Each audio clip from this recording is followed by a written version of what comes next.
Hello and welcome to the Funnel 3 conference. My name is Douglas Martin, and my presentation today is titled The Trivium and the Trinity. I'd like to dedicate this presentation to the great Mark Passio, and I am using some of his slides today. Everything that I discuss today will not necessarily be fully illustrated. So let's start with the plane of effects. Now here we see in the illustration the patron of the movie theater is yelling at the screen, dissatisfied with what he's seeing on the screen, and he's demanding change. So he's not going to really experience any real change in this modus operandi. And what he really would need to do is go up into the projection booth and change the reel. So this is allegorically the same as operating in the plane of effects. So in order to fully understand this, we need to understand what is truth. We need to understand that truth is objective and independent of people's perceptions, and that our responsibility is to align our perceptions to truth. We can never know the whole of the truth. That would be like the mind of God. But what we can do is we can learn to understand the moral laws of creation and align ourselves to that, what we can term natural law. So ignorance is the true adversary. But we're not talking about ignorance of how to build a go-kart or how to build a rocket ship. We're talking about ignorance of cause and effect, that human behavior has consequences. We have free will, but we don't have free will without consequence. So in the illustration, we see the sorcerer on the screen is looking through the pyramidion, and he's drawing all his power from the fear of the people or the masses. And this fear is stemming from this ignorance of these natural laws.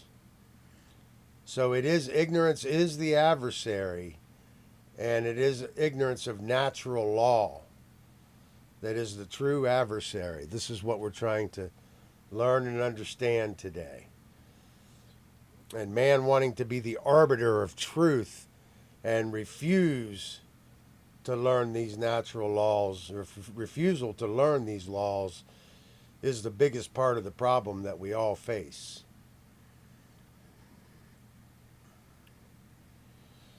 So what are the liberal arts? Well, typically the liberal arts are associated with the seven, and that's broken into the Trinity and the Trivium and the Quadrivium. And I'm typifying this with the triangle on top of the square, which is equal to the 3 over the 4. And it allegorically implies the spirit over the physical. So the 4 represents the physical, while the spiritual the 3 represents the spiritual. What's going on in our psyche that's manifesting what we experience in the physical realm. That's what this is about. And this is one of the earliest, purest forms that we could find this concept of this 7, the septenary in, is this triangle on top of the square. And I talked a lot about this in my very first presentation. And it's highly esoteric. It requires a deep study, but we can flesh this out. And the information is available to us. So that's what we really need to ultimately do. We need to understand that the triangle always goes on top of the square, and keep the spirit over the matter, and don't slide into materialism. The great Chinese scholar Herbert Allen Giles, in his Religions of Ancient China, stated that most of the Chinese scholars did not have much trouble understanding the concept of the great monad, splitting into 2, both masculine and feminine principles. So the trivium is an ancient concept, and I intend to connect it back to the earliest spiritual prospect of the Trinity in this discussion. So this goes all the way back to man's earliest notion to reason and use his faculties of reasoning and attain consciousness and ultimately balance to raise from the two-dimensional plane into the three-dimensional reality.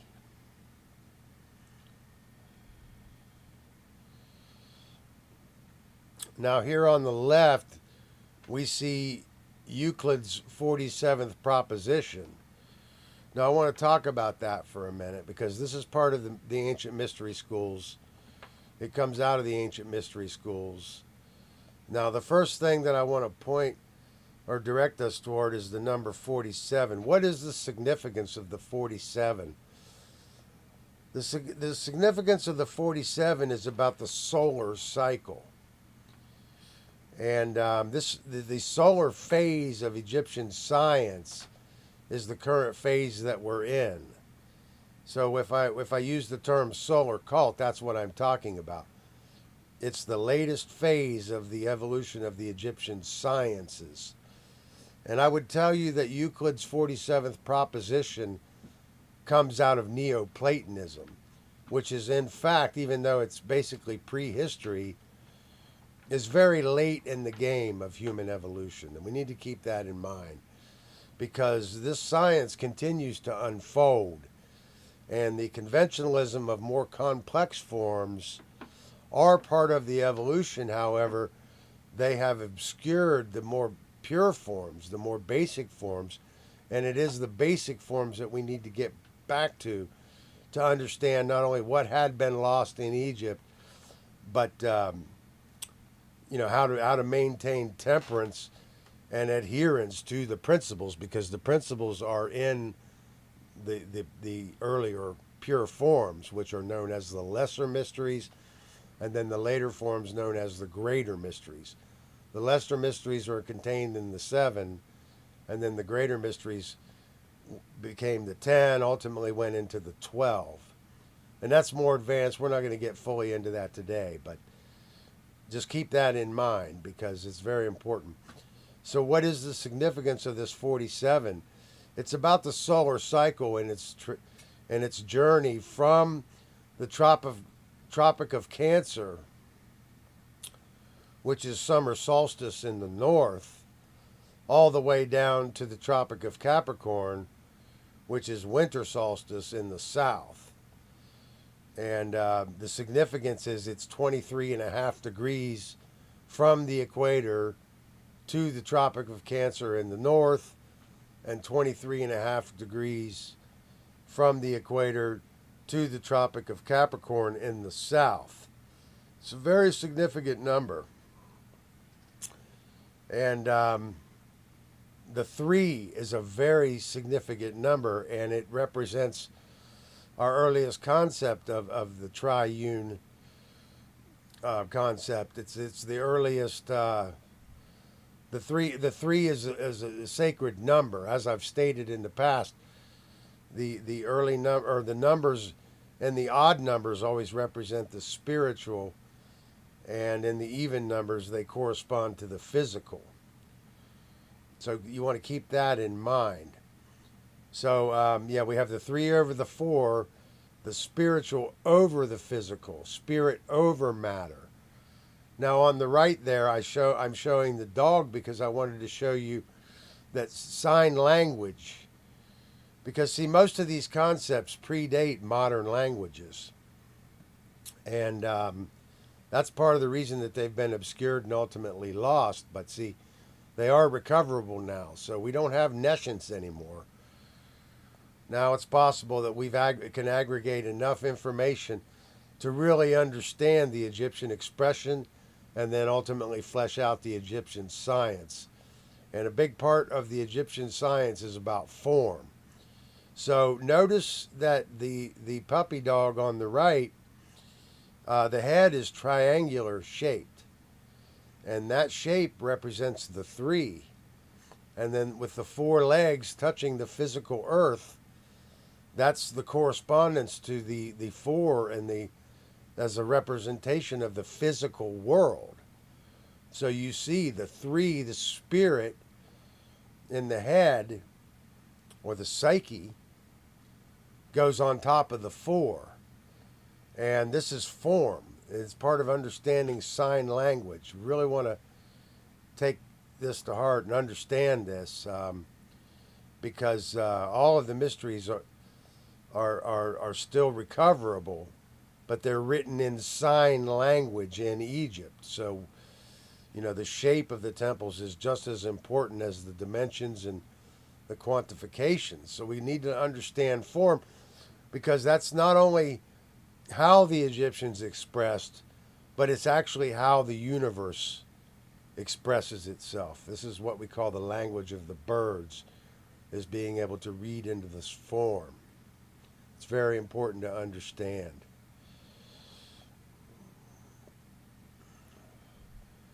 So why is it called the Trivium?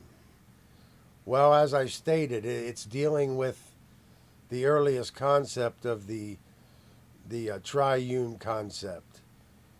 It's our earliest understanding of how to apply our reasoning. It comes from the Latin tre or tria, which is three, and via a way, a path, or a road to truth. So it's the threefold path to truth. And the trivium is inextricably and intricately interwoven with the human psyche. It's a pathway to truth, how to know anything or learn. It's dealing with ontology and epistemology. And the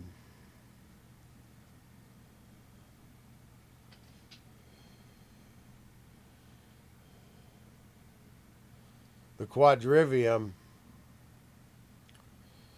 is arithmetic, geometry, music, and astronomy. These are the quantification methods of measurement. So it deals with the physical more, while the trivium deals more with the spiritual or the psyche. And it's very important to understand. We're going to keep moving forward. We're running on a limited time budget, so we will be moving rather quickly today. And this could only be an introductory to this massive topic. But, we'll do our best to flesh it out today. So, these are three forms of the trivium that we're going to encounter in this study. And they do relate to the Kabbalistic tree of life, which is important because it's an ancient part of what we know as Egyptian science or Freemasonry that reveals how the trivium evolved into the modern world. It has been interpreted through time in the classical form as grammar, logic, and rhetoric.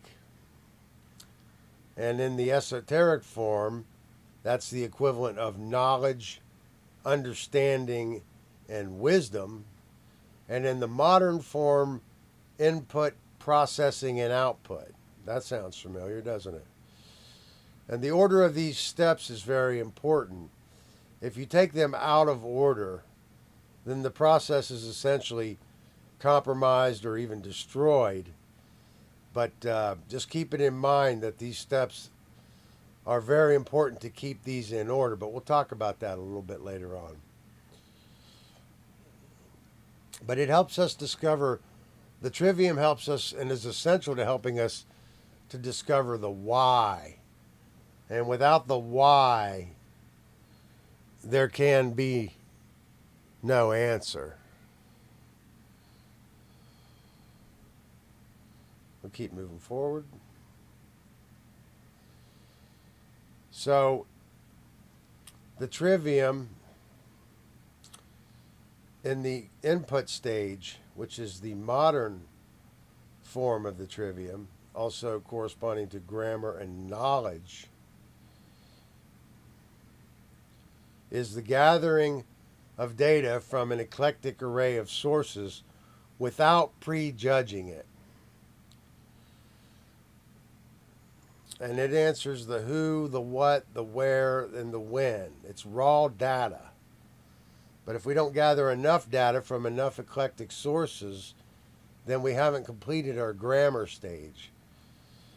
And we don't want to make the mistake of trying to go into the logic or the processing or understanding stage without gathering enough information to us first. That's like reaching for the higher rungs of the ladder before we grab the first rung. And it's a common mistake that many scholars, most, have made. And then in the processing stage, it's comprised of three basic substeps: filtration, correlation, and analysis.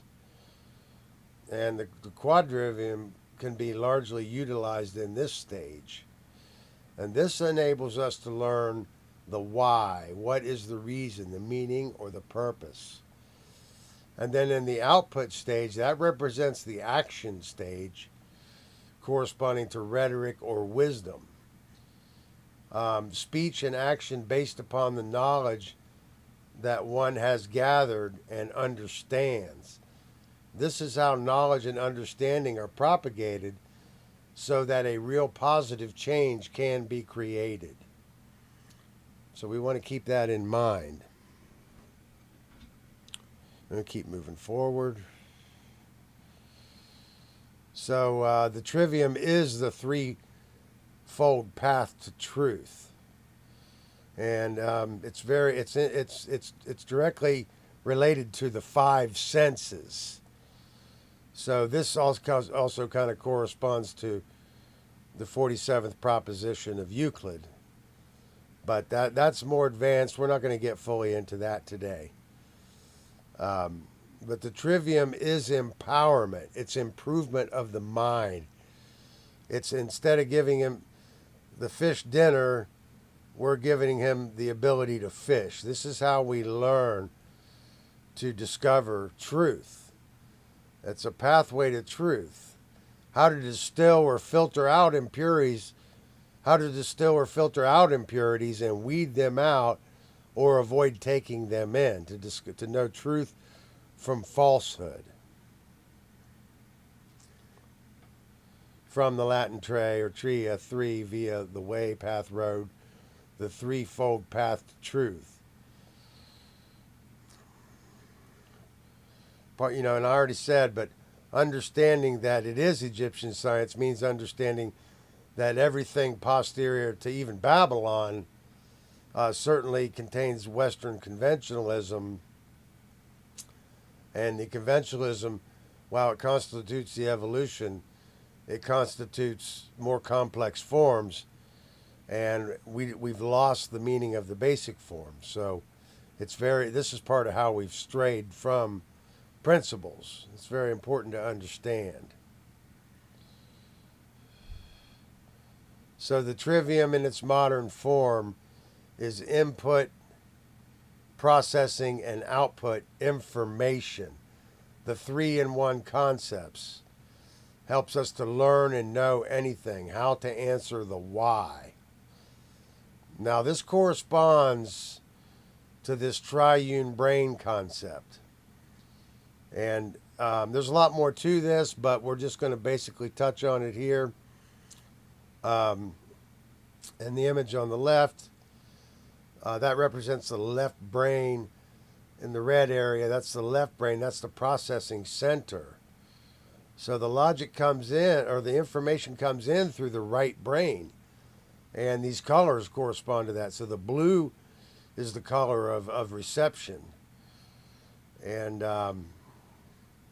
the red really corresponds to action and output, but also organizing and logical process. So the left brain deals with intellect, while the right brain is more intuitive. It's more open, it's more broad, it's the feminine brain, with the left brain being the masculine brain. And how this corresponds to this triune brain model, we see the base stem of the brain is the R complex, Well, in a left brain imbalance, the R complex would set up as executor and make self-preservation as its highest directive. So you'd have thought and action without the emotions. And that's the nature of the ego. That's also the nature of government.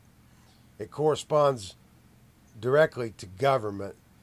So we have to understand that the highest directive of any government that we set up that's coercive is corresponding to this left brain imbalance concept of masculine dominance, and self-preservation will always be its highest directive. So it will always inevitably, by its very nature, seek to draw all power to itself and eliminate any potential threat or resistance to it. That's very important to understand. And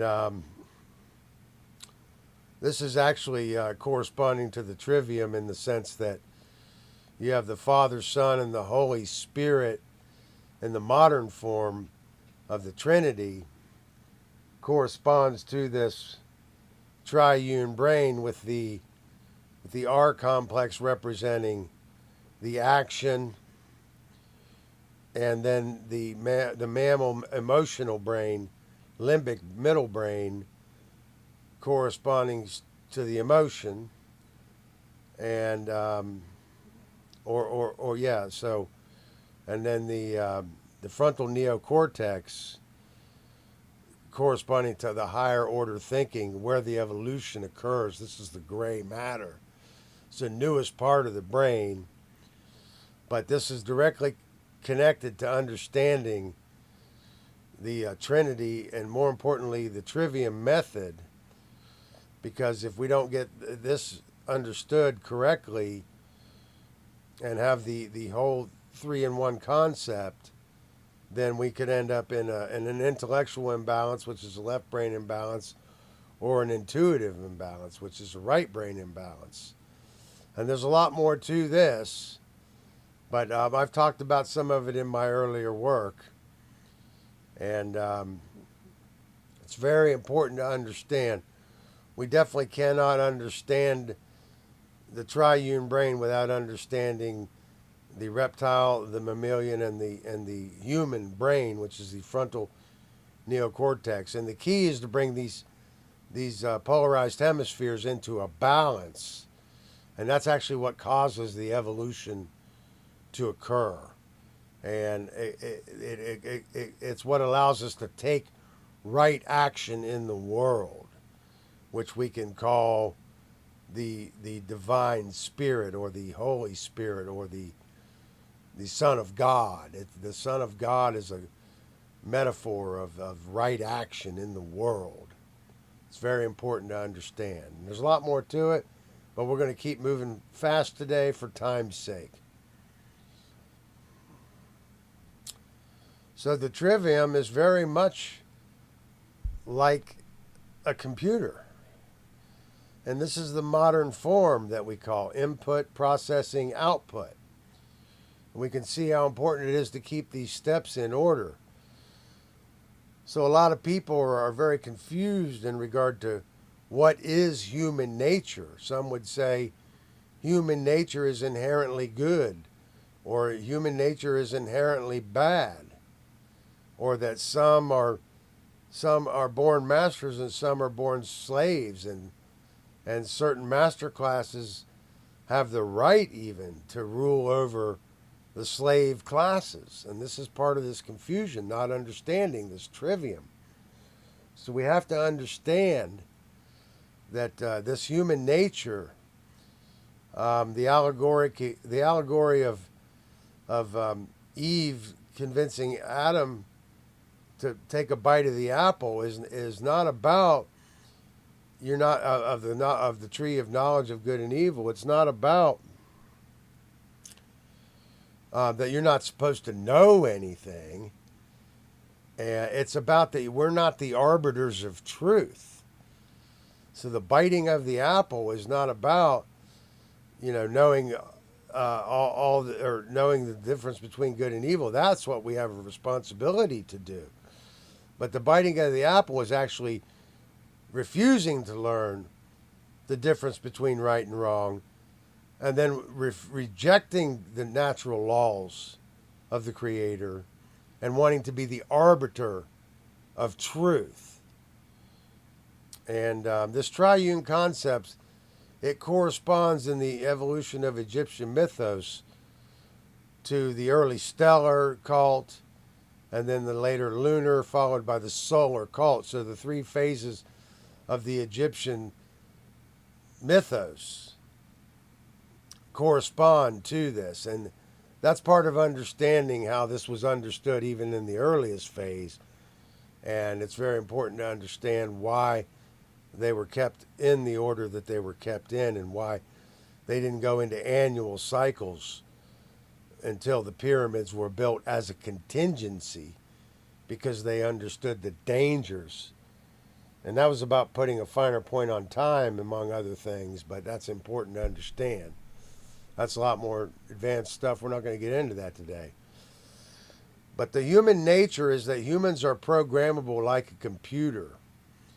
And the thought, emotion, and action is our consciousness. That's what makes up our consciousness. And it is the thought and the emotion and the action is the trivium inside of each one of us. And it's important, on a side note, it's important to understand technology's role in the solution. Because once we have a technology, there's not really any going back. So this is part of, the phenomenon, the paradox of having gone into the greater mysteries. And in our case, having lost touch with the lesser mysteries, the principles, we now have the responsibility, because it was a failure in the priest class. We have the same dilemma today, even with all this technology, as we had at the beginning of classical history. That we don't understand ultimately the Egyptian sciences, and the Greeks did not either. And the Hebrews had taken from the Babylonians what was already a corrupted Egyptian, and the Romans took from that, and then modern scholars have perpetuated that into the modern world. But see, there was nescience at a certain point where the knowledge had been so scattered, there was no way to aggregate it. And that's now possible. It's really only been possible since the beginning of the 20th century.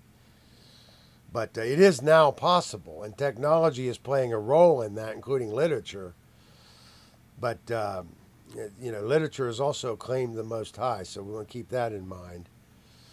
But yeah, once we have a technology, there's not really any going back, so it becomes everybody's responsibility. And I want to recommend everybody, check out the How to Become the True Media course by Mark Passio, because he teaches a course not only in technology but in life skills. And I did take the course, and it's just a brilliant course, and I really want to recommend it to everybody. And I know that enrollment is taking place now, so you want to get signed up as soon as possible. And because now these computers are such a big part of life. This is the literacy in the modern world. We keep that in mind. But yeah, human nature is that we are a programmable species like a computer. So how do we discern truth from falsehood? And in the picture on the left, that's a really highly venomous king cobra. And it's lethal. And I want to state here that snakes have always been a symbol of man is not the lawmaker. And, spiders too, but snakes more so. Snakes have been the symbol of man cannot be the lawmaker since ad infinitum, in the beginning of time. And the fear of snakes is the ignorance of the species. So through the education of these species, we can dispel that fear and learn to understand these strange creatures. So on the left, we have this king cobra, which is absolutely deadly and lethal. But on the right, we have this what's called a false cobra. This is a bamboo cobra. And knowing the difference between these is a life and death prospect. So it's a very important responsibility, especially if you live in the regions where these particular creatures live. This was part of the ancient concepts is partly understanding the animal sociology, because that's part of how the expression is. But let's just keep that in mind as we move through this. So the bamboo cobra does have venom, but mild, no known danger. It's very common. Its active period is during the day. It has a wide range of colorations. It's terrestrial and active during the day. Will flatten its neck to display a cobra-like hood when it becomes defensive. So we need to know truth from falsehood. And then its average size is basically 1 meter. It's rear-fanged and technically venomous, but not known to be even dangerous to humans at all. And there's many other forms of these false cobras, especially in Africa. There's different types. And there are local species here, like the hognose snake, that uses a hood that's completely harmless to frighten its enemies. And it also plays dead, the hognose does. They're very neat creatures. But the king cobra is highly toxic, potentially lethal to any creature on Earth. It's not common. It's active during the night and day. It's actually considered the most intelligent of all snakes, because this is one of the only snakes that actually will stay with its eggs until they hatch. Most snakes just lay their eggs and leave them. But this is considered one of the most intelligent snakes. It's very large. They actually get up to 18 feet long. And it's hooded when disturbed. That's your warning sign. Do not tread on me. Faint but distinctive vertical banding running through the length of the body. Its behavior is fast, defensive, and willing to bite if scared. And they're not necessarily, they can be territorial. So if you get into their area, they might chase you out. Size very large, up to 4 meters. And they can be mistaken with rat snakes when not hooded. Those are harmless snakes. So we have a very important responsibility to know truth from falsehood. And we need to understand that, people are often stuck in ego or solipsism, because what we said, they want to be the arbiter of truth, and they think perception is truth, and perception wavers wildly from the truth. It can or often does, but the ego only needs the tiniest amount of wiggle room, to refuse the truth and get back to being the arbiter of truth. So we'll keep moving forward. So the quadrivium is the fourfold path. And the combination of the trivium and the quadrivium gives us 7. The 3 and the 4 gives us the 7, the septenary, the 7 gods, the 7 steps of the ladder, the 7 chakras on the tree of life.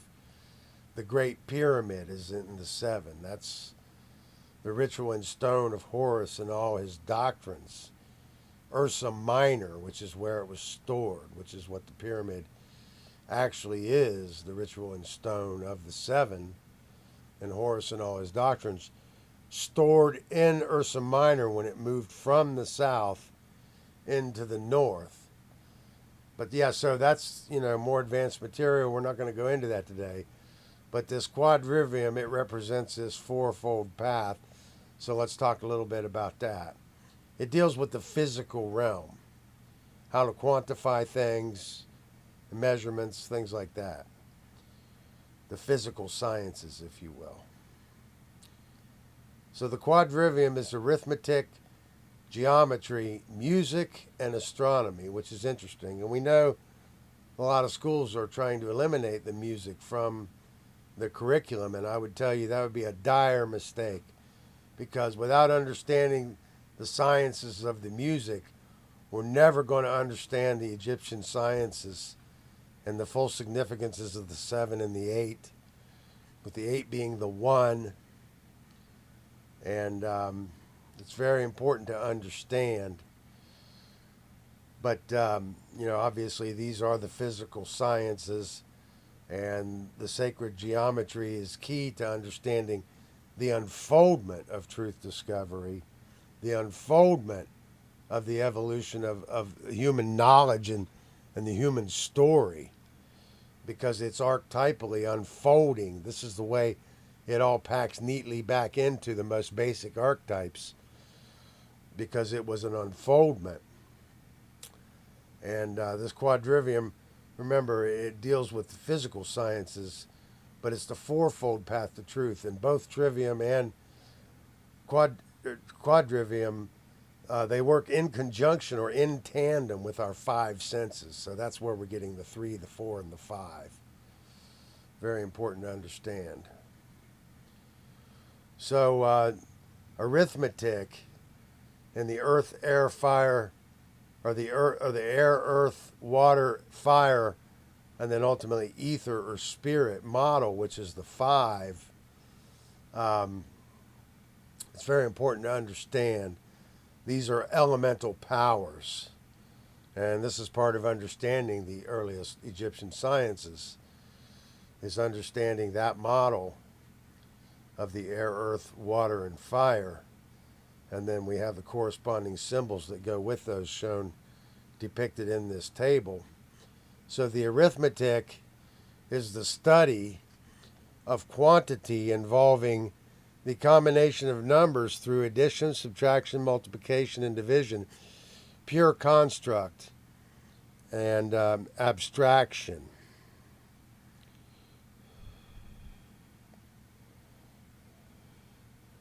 So discerning pure construct from abstraction. The geometry is a branch of mathematics concerned with shape, size, relative position, and the properties of space, arithmetic of space. And as I talked about, the sacred geometry and the unfoldment of the archetypal forms. We're not going to get into that today, but that's very important to understand. Music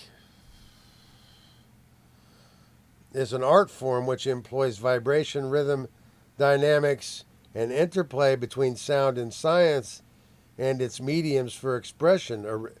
It's the arithmetic of time, some say. But again, I want to emphasize that the music is a quantification method, because the harmonics in the musical tones, those correspond with the ecliptics of the planets. So, the sun is vibrating at a frequency, and the planets are in their ecliptics based on the harmonics of that emanating frequency. It's very important. So, the measurements in space are derived from this understanding of these harmonics, and then just upped in scale. They didn't really go to the sun with a tape measure and measure out to the planets. They understand the harmonics in the music frequency, and how to attain the measurements from that. So the astronomy is a natural science that deals with the study of celestial objects such as stars, planets, comets, nebula, and galaxies, the arithmetic of time and space. And from the astronomy, we get all of the other cosmic sciences, including cosmology, which deals with theology, and how a lot of these concepts were stored in the stars originally. Because the knowledge of the 7 was first stored into Ursa Minor, and then the pyramids were built. It was actually first stored in Symbol, then venerated and stored into the constellation Ursa Minor, and then the pyramids were built, all as a contingency for the lesser mysteries, to protect them from the more complex forms of the greater mysteries that came later, the more complex forms, because the Egyptians understood the danger of these things being lost. Keep moving forward here. This is the fourfold path, the quadrivium. So, arithmetic, geometry, and music. The quadrivium is the quantification method to use in connection with the trivium. The science of measurement and numbers play a huge role in the quadrivium. Both trivium and quadrivium, as I've stated, work in connection with the five senses. The five senses are the bridge between these two sciences or methodologies, and these sciences help us come into harmony with truth. From the Latin quator, or for, and via, by way, path, or road.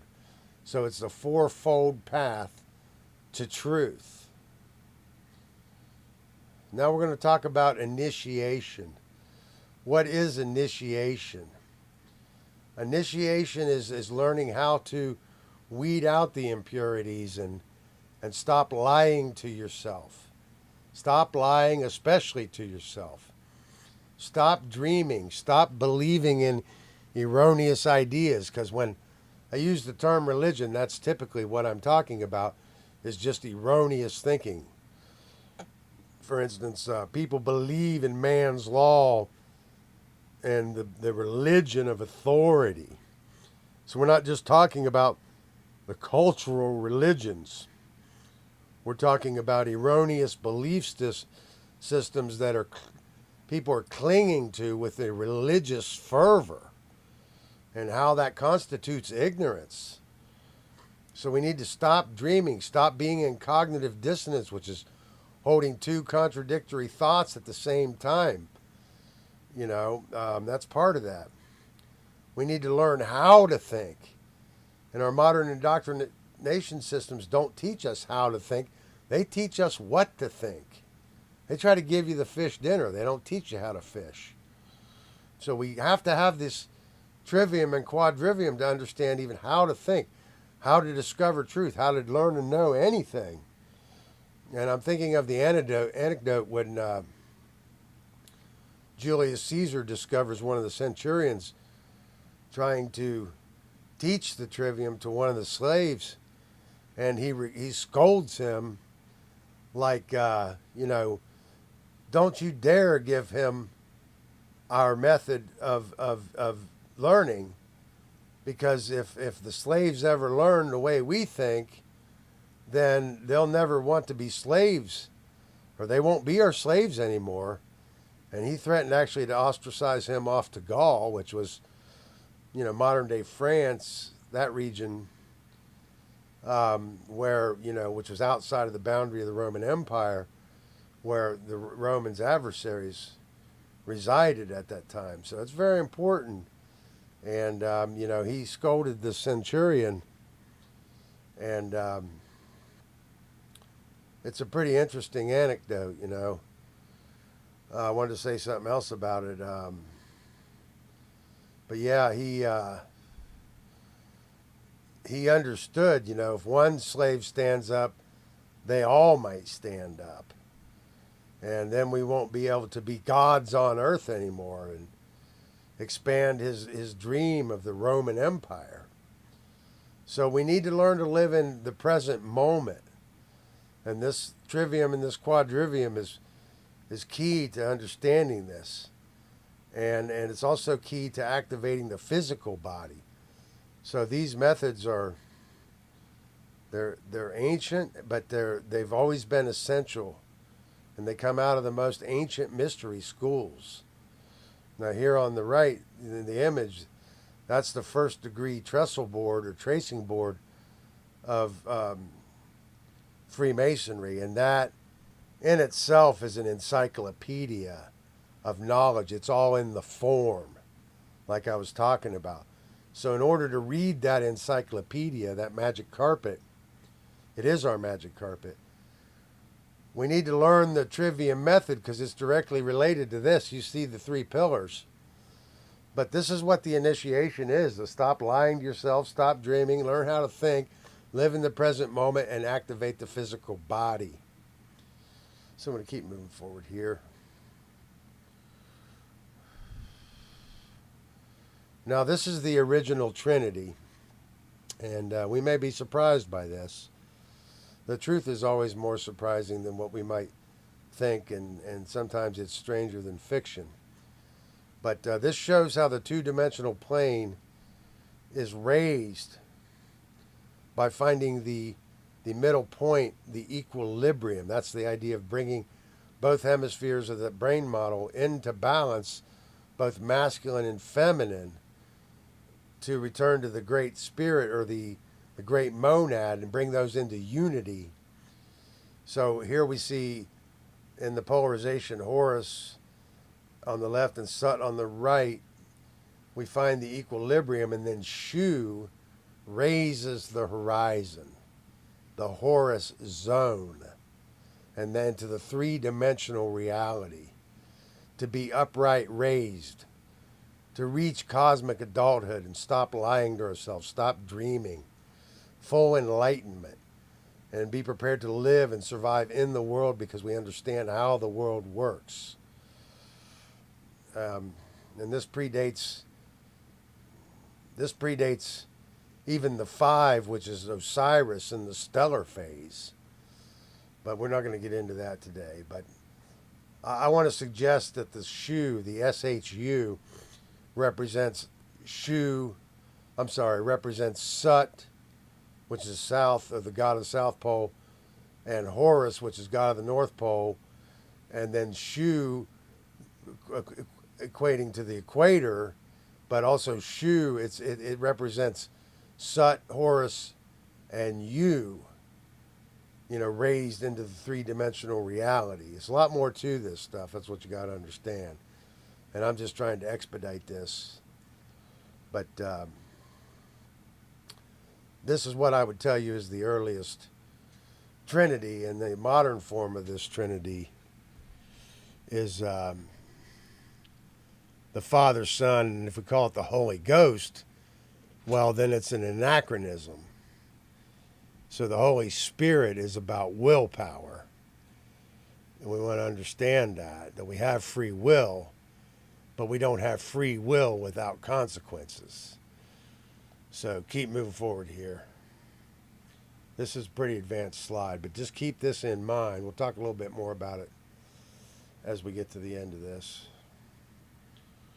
So these are the three degrees of the pure forms of Egyptian science, the first, second, and third degrees, the entered, passed, and raised degrees. And these are very important to understand, and each one of these trestle boards or tracing boards is a book in itself. So just for an example, the middle board there is the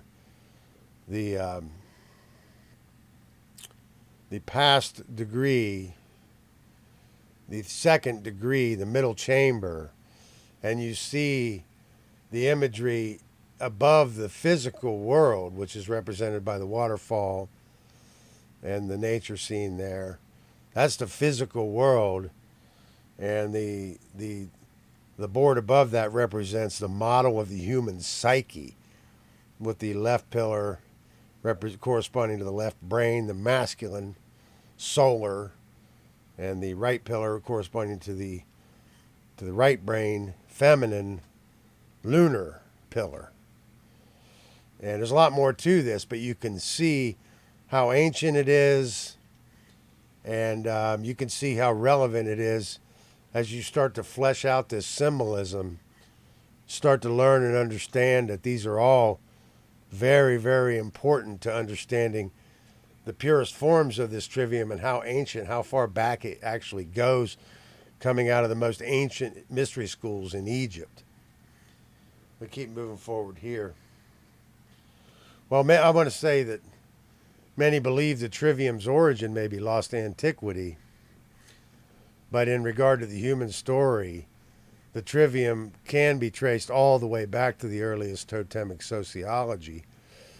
and that the Trivium method is in direct correspondence with the origin of Freemasonry, what we know as Egyptian sciences. So don't confuse Freemasonry with Lodge Masonry, because as soon as a school emerges above sub rosa, above ground, it's immediately infiltrated with special interest, and then usually just corrupted and perverted, then brought out into the light of day to create a stigma to drive you back into the arms of the status quo, or the corrupted modern paradigm. Just keep moving forward here. Now I just wanted to talk a little bit about this, because the board on the right is what I've actually found online, and then I corrected it in the board on the left. But you see, this board is commonly taken out of order in these steps. And on the right, you see it's grammar, rhetoric, logic. So he would be in his rhetoric phase before he had processed the information, and he wouldn't know what the hell he was talking about, quite frankly, because, he's putting the rhetoric before the logic. So how can that be? Well, one thing I wanted to say about it is, if you take it out of order like that, you essentially have destroyed the Trinity, or the Trivium, I mean. So on the left, you see there, I've restored it to its correct order. The classical order is very important, and not to take the steps out of order is very important. However, it is true that we have to consider, let's say, that sometimes it's necessary to say it wrong to expedite the process of doing more diligence in the grammar stage, and then processing it better in the logic stage before we get it right. So if we go out and say it wrong, it can compel us to come back and learn it better and say it right. So it can have that positive effect, but we got to keep in mind that if we take these out of order, it's detrimental to the process. It can defeat the entire methods. But just keep that in mind. I wanted to show this as we go through this, so it's pretty important to understand.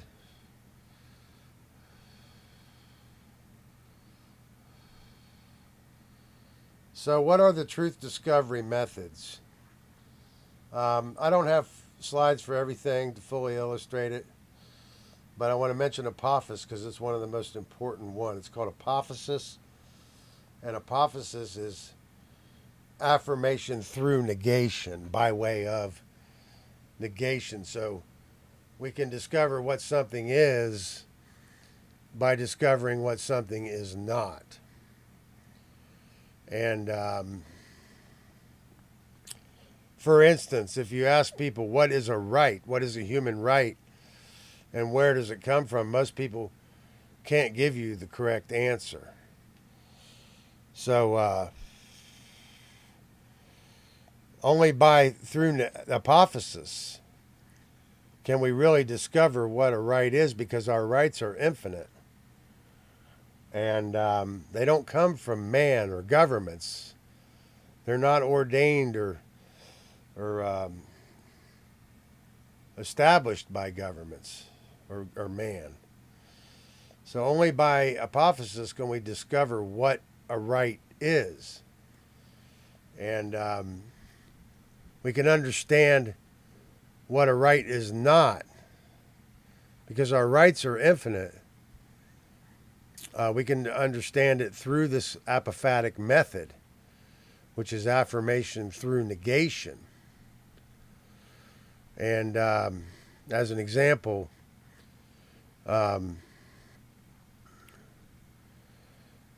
murder, theft, trespass, coercion, lying. There's 7 the 7 true deadly sins that we cannot do, that we have to refrain from, because they will give us a negative effect. And by understanding what a right is not to murder, is not to trespass, etc., we can understand what a right is. So there's a lot more to apophysis, but I want to put the emphasis on it's one of the most important of the truth discovery methods. And we've covered the liberal arts, just basically skimmed over them, but the trivium being the threefold path: grammar, logic, rhetoric, or input, processing, output in a modern form. And we covered the quadrivium as a quantification method, dealing with physical sciences, arithmetic, geometry, music, and astronomy. Now I want to talk about this Hegelian dialectic, which in its pure form is how to take two parts of a problem and then synthesize a solution, is really what it was about. But that's called synthesis, antithesis, and I'm sorry, that's a typo on the slide.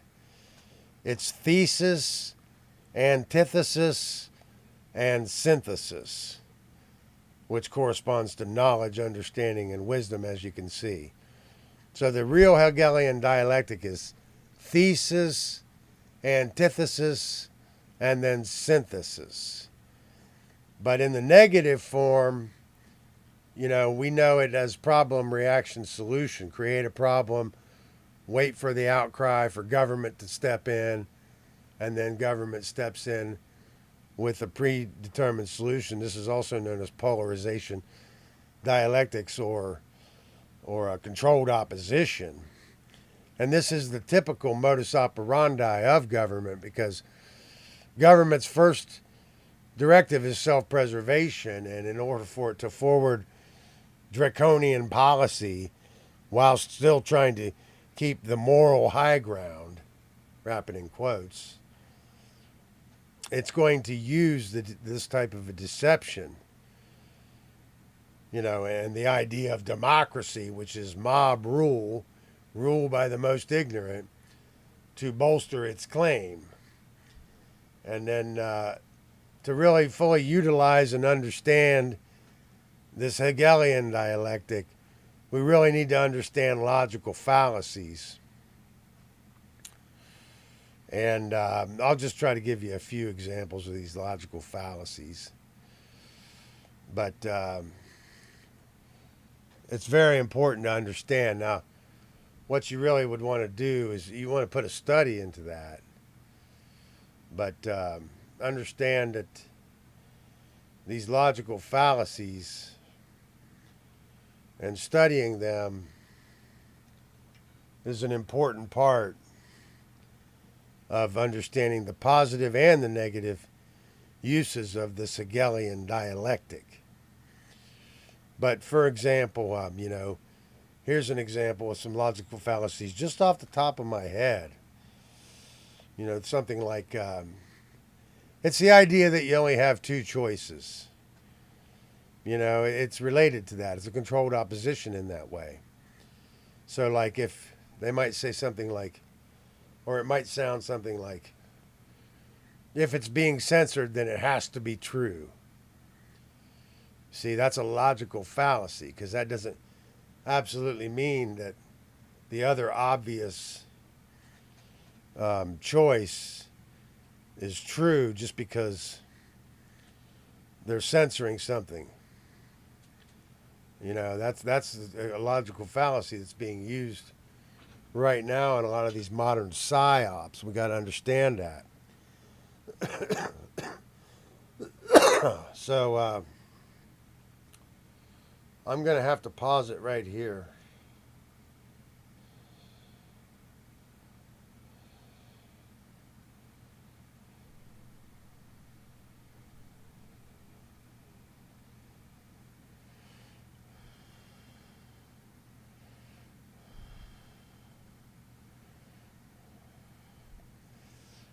So the Hegelian dialectic is the framework for guiding our thoughts and actions into conflicts that lead to a predetermined solution in its corrupted form. But as I said, this truth discovery method from George Wilhelm Friedrich Hegel is not necessarily intended to be this negative manipulation. But this is how it's used in a corrupted form. So we need to be aware of this to understand controlled opposition in this polarization dialectic that is what's used to forward draconian policy, unpopular policy, to move the Overton window of draconian policy forward. And this is accomplished by manipulating consciousness into circular patterns of thought and action. These synthetic solutions to these conflicts cannot be introduced unless those being manipulated take a side that will advance a predetermined agenda. And it's important to understand that only one side in this controlled opposition has to buy into this dialectic, because then it will attack the other side and draw in the other side. And that's very important to understand. So the modern version of this polarization dialectic may be termed, in David Icke's sense, David Icke likes to call it problem, reaction, solution, which I think is a very good analysis. Create a problem, wait for the reaction, and then step in with a predetermined solution. It's also been termed, Mark Passio likes to call it, chaos, confusion, and opportunity. So to create chaos through a dark occult ritual, and then out of the confusion, never let a good crisis go to waste. Take advantage of the opportunity to implement more draconian policy, strip away more human freedom. This is like what you could call the dark occult use of the Hegelian dialectic and the Trivium method. It's very important to understand. And this is what leads to this phenomenon perfected and mastered by the great Julius Caesar. Well, I don't want to say great, but yeah, he was a great thinker. We have to understand that Julius Caesar, what made him such a great general, was that he actually understood the human psyche better than most. And he also, really what gave him the edge was his understanding of culture and how to flesh out the differences. And then exploit them against each other, like we saw in the movie Ace Ventura, When Nature Calls. That's a good example of how this divide and conquer method has worked since his time, and mastered and perfected by Rome ultimately, because it gets more complicated from there. But as I said, only one side has to buy into this dialectic, and then it will attack its opponent, drawing them in to the dialectic. And today they've got us divided on every front, to the point where they're inventing new ways to get us divided.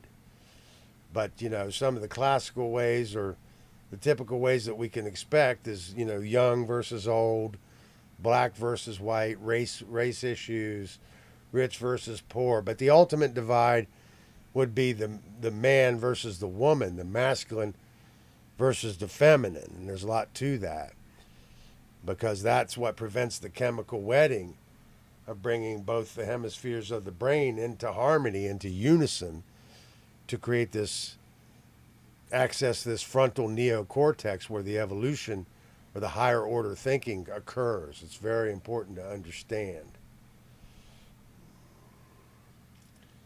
So we talked about this as controlled opposition. And out of this, we get these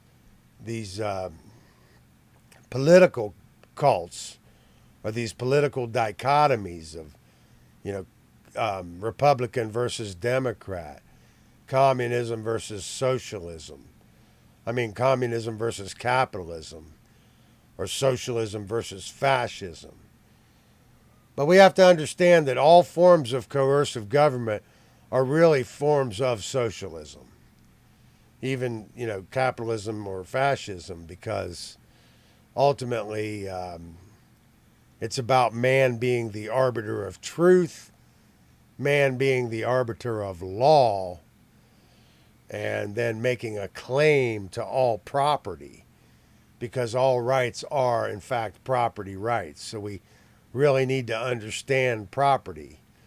I'm not going to demonstrate that today, but it's just, remember, all rights are property rights, and it's a claim to the Most High. So two very important maxims in law, one being that possession is 9/10 of the law, and there's a lot to that to fully understand it. And part of fully understanding it is understanding that another maxim in law, which is a claim unchallenged, stands. So keep that in mind as we move forward through this. All politicians are posing as saviors, but they're really just grifters, they're con men. And these motifs are esoterically planned. In other words, the one on the left that you see there in the image, I would tell you, was hired for her teeth. And that the one on the right there was hired for the hair. Because that was their qualification to sell their product. It's not because they're the best people for the job, and no one really has the right to have this job because government doesn't have the right to exist. But I would tell you that literally this person on the right there was hired for the teeth, and this person on the left was hired for the teeth, and on the right there was hired for the hair, because it's a marketing scheme. It's a gimmick. It's a product that's being sold. And in order for, the product to sell, there has to be a buyer. And that's how we're getting trapped in these polarization dialectics. I'm going to try to keep moving forward here before I go on a tirade. So the current human condition is slavery. And all forms of government are based in coercion and violence.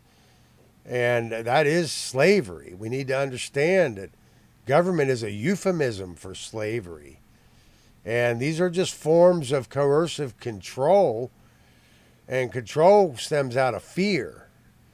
And any action based in fear results in chaos. So the current condition, this slavery, this government, is the chaos. We need to learn to understand that morality is objective, not subjective to our whims. That it's something that is objective and can be discovered in nature by understanding natural law and attaining to the consciousness of how to properly think and apply these truth discovery methods so we don't end up in this religious thinking. So the true adversary is ignorance, not the politicians and the bankers. They're just doing what they do because grifters going to grift. But the true adversary is ignorance. And it's ignorance of cause and effect, natural law. So you need to understand that modern form of slavery is covert. They gave you the overt slavery first because they knew that chain would be easily broken. The human will not be chained. But they did that to usher in the covert slavery, which is far more dangerous and far more insidious, far more nefarious that we have now, because people can't see it and they're willing to accept it. So we need to learn to recognize this deception and understand how dangerous it is, and understand that covert slavery is more insidious than overt slavery. And taxation is really theft. It's a very immoral condition. It's a very claim on the ownership of the product of another's labor. And there is no percentage small enough to say that that's moral ever. You know, you don't have the right to claim the product of somebody else's labor because that's a claim over their body. And this creates the condition of coercion and duress, which puts people in fear. And all their actions are based in the fear of man's punishment, man's judgment. And that's going to produce more chaos. Now, we already talked about technology's role in the solution. It's very important. Sign up for Mark Passio's How to Become the True Media. I'm going to keep moving forward here. Well, let me say one more thing. You know, these order followers, the military and the police, they're the ones that have brought every tyranny in the history of the human species into place and kept it in place. You know, the fall of every great nation in history is the result of socialism and bureaucracy.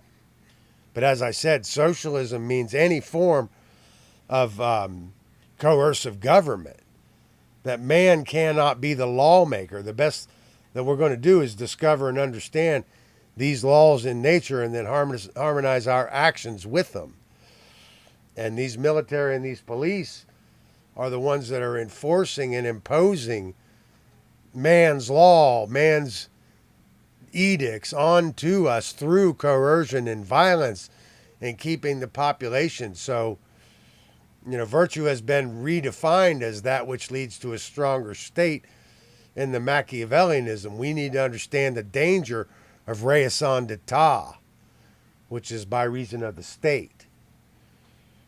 And, you know, we don't really have any excuses not to understand this. These are the people that are keeping the condition of slavery in place. And, you know, it's not a moral condition, and heroes don't grandstand on the victims of their corpses. I'm going to keep moving fast here. But I have a lot more to say about this subject, and I've already got some work prepared to get it done, so hopefully I can get that out as soon as possible. So what is objective morality? It's knowing the difference. Well, it's understanding that morality is inherent in the natural law in nature. It's woven into the fabric of creation. It's a law. It's immutable. It's unchangeable. And like gravity, it's put here for all eternity. And there's nothing we're going to think, do, or say it's ever going to change that. So the best we can do is learn what it is and learn to harmonize with it. And what does it mean to be a truly good person is to know the difference between right and wrong. And the right is correct because it's based in truth. It's moral because actions which are in harmony with natural, or because it's actions which are in harmony with natural law, because they do not initiate harm to other sentient beings. Whereas a wrong is incorrect, not based in truth. It's immoral because the actions which are in opposition to natural law, or actions are in opposition to natural law when they're not, or when they do initiate harm to other sentient beings. You know, it's immoral when actions which are in opposition, or it's immoral because it is actions which are in opposition to natural law because they do initiate harm to other sentient beings. So being a truly good person is entirely about correctly understanding and living in accordance with objective morality. So morality is not subjective. It's not arbitrary. We talked about man wanting to be the arbiter of truth. This is what this is about. He wants to arbitrate and just decide, oh, this is moral. But if you go 10 feet in that direction, cross an imaginary line, then it's not moral over there, or it's moral during this time, but not moral during that time. And then it comes back. You know, people believe in this pendulum swing of this government false paradigm. It's all kinds of crazy logical fallacies associated with this wiggle room that this ego needs for man to reject the laws of creation and the truth on its face so he can be the arbiter of truth. That's what this is all about. So what is the law of freedom? This law of freedom is actually quantified here. Getting these slides from Mark Passio, some of the slides I've used, but you see he's actually quantified it there. The aggregate freedom of human beings is directly proportional to the aggregate morality of their behavior. It's very interesting, and he's got the formula there too to go with it. So it's a beautiful thing, and it's very true, and it will always be true from here to the end of time. This is what we need to learn and understand. Ignorance of this is the adversary. This is what this is all about. So I wanted to talk a little bit about androgyny a little bit here, because this is sign language. Now you see on this sarcophagus that this figure has the straight hair with the beard, and it seems to be a masculine face. But this is about not external androgyny. We're not talking about Bruce Jenner. That's the perversion, the corruption of not understanding this. We have to understand that this is an internal prospect of the chemical wedding, that both of these forces or these principles exist within each and every one of us, and they need to be brought into balance. And I'm going to explain this sign language. This straight hair is associated with the feminine. And so we see that on the masculine face, the beard typifies the masculine there. But this is not about the bearded lady at the circus. This is Egyptian sign language that typifies internal androgyny. The chemical wedding has taken place, fully raised. And I would tell you that the Native American Indians are Egyptian. And when you see their chiefs with this straight hair, that's about a gene expression override, that they evolved themselves. But it was also rites of passage, there's a lot more to it. But this straight hair was the symbol of the feminine. It was an earned degree in merit. And it's a symbol of this attainment to adulthood, or attainment to a fully raised enlightenment. So the straight hair was associated with the feminine, the curly hair was associated with the masculine. This is about internal androgyny. And we need to understand that this external androgyny is going to be used to forward draconian policy, because now it's an issue. As soon as it's an issue, it becomes politically charged and used to forward this draconian policy as a very powerful political device. And that's what you're seeing now. It's what's happening now. But there's a lot to this. But I'm glad I had a chance to talk about this for a minute. It's a lot more advanced. I'm going to go more in depth in this in some of my future work, hopefully. So keep this in mind, because this is all part of also understanding this Egyptian sign language. Let me keep moving forward. So the original Trinity. This is going to be a reading, and this will pretty much take us out. I also reproduced two ladders which have been brought on in the early Christian symbolism from the Egyptian originals. One, the ladder of Shu, which is with his symbol depicted above, and you see that's fleur-de-lis.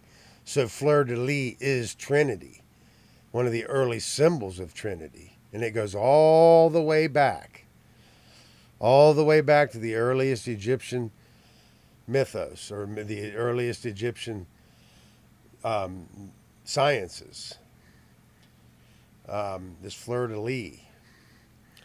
The other, the ladder of Horus, with his house or paradise portrayed above, but the early Christians have only shown 3 steps in each case instead of 7.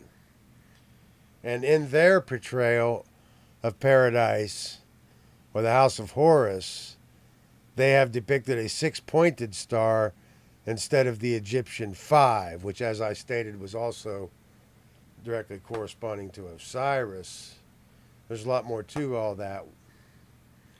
I'm not going to try to explain that now, but just follow the words on the slides here.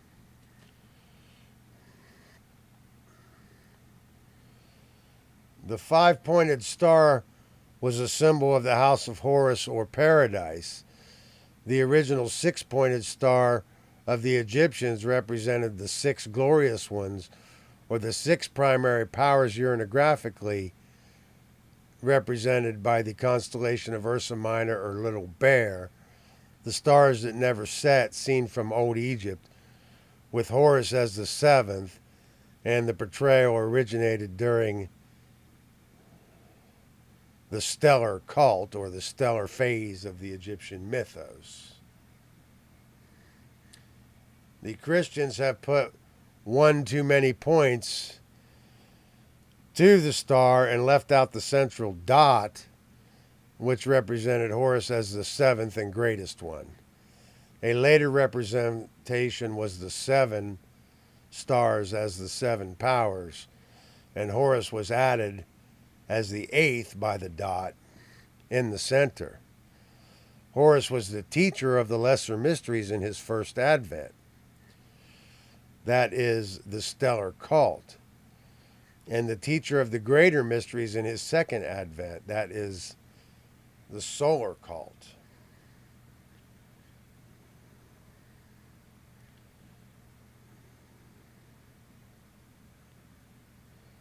I also reproduce three symbols of Set or Sut, which corresponds to South, or God of South Pole, which is just the primary aspect of the God of the North Pole, that deity, Horus. In one attitude, we see him as fighting. This was later brought on as the unicorn, opposite the figure of the lion, the latter being one of the symbols of Horus. So Horus had many different archetypes or symbols over the entire evolution of this Egyptian science as an expression of the science. That's one of the things that makes it hard to understand. This is another symbol thus brought on from the stellar cult. It was the original stellar cult swastika. It is the figure of the tripartite division of the ecliptic, represented symbolically by Horus, god of the north, Set, god of the south, and Shu, that should be, not she, god of the equinox. So that's just a typo. So that's SHU, god of the equinox, the primary Trinity, and the triangle in the center represents Horus as the one great god. We'll see that on the next slide. But this is the primary Trinity, ladies and gentlemen.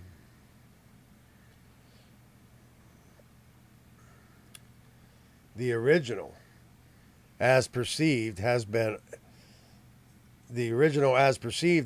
altered with the Christian symbolism by substituting the three crosses in place of the originals and leaving out the central triangle, the G. And you see the swastika with the three arms in the stellar cult. And this, in the modern lodge system, is used by the York division only. And then you have the swastika with the forearms in the solar cult. So this is a solar symbol of the same original concept. And this is used by all 8 divisions, representing the 4 divisions of heaven. There's a lot more to this, and I'm not going to try to fully flesh it out today. But I wanted to introduce this so we can start working on it.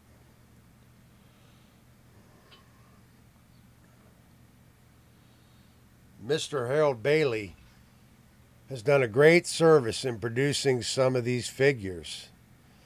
Although I cannot always agree with his decipherment, there are many more in his book, all of which are of Egyptian origin. But what I have shown supra is sufficient enough for my contention here. Brothers can find no written records except in the ancient writings and sign language, quote, of the first meeting of lodges, end quote, here in the British Isles or elsewhere, because there were no written records of present-day terminology in writing. The first old Christian monks in Europe would and did take great care that all writings or traces of writings of the old cults were destroyed, or at least all that they could not make use of and carry on in the new cult. Moreover, the old Christian monks were about the only men who could write at the time. It was a dark and ignorant age. For hundreds of years, the people depended upon what the priests told them, and these were not much better informed as to the truth than the poor, ignorant classes. But for all brothers who take an interest in the origin and real meaning of the rites and ceremonies of our order, there in the ritual of Egypt, written in sign language, lies the true origin of all the mysteries in the world. And in the study of the origin and evolution of the human race can be traced the reasons for the foundations of the same. Not trailing clouds of glory have we come from any state of perfection as fallen angels in disguise with the trump of attainment all behind us, but as animals, emerging from the animals, wearing the skins of animals, uttering the cries of animals, whilst developing our own, and thus the nascent race has traveled along the course of human evolution with the germ of immortal possibilities in it, darkly struggling for the light and growing in a sense of the road being uphill, therefore difficult, and not to be made easy like the downward way to nothingness and everlasting death.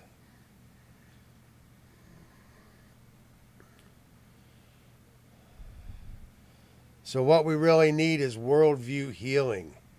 We need to understand the natural law. We need to understand the objective reality. We need to learn to change our view of human nature, understand and appreciate the value of the individual, which is our capacity for understanding these principles, and then our view of the possibility for positive change. And then we will experience truth, freedom, and sovereignty. And only by respecting our own sovereignty can we respect the sovereignty of others. Thank you. That's the end of my presentation. And I want to thank everybody that's part of this conference. I want to thank the great Mark Passio. I want to thank everybody at the Natural Freedom League, Will Keller, and Chris Jansen, and Nate Kopp, and Brandon at the Cubby Hole, Brandon Martin. You guys are ultimate. You're the awesomest. And I want to thank Autonomy and Richard Grove and all the great work that you're doing there. And I want to tell you it's a great honor to be part of this event. And I love you all. And thank you for letting me be a part of your conference. Thank you.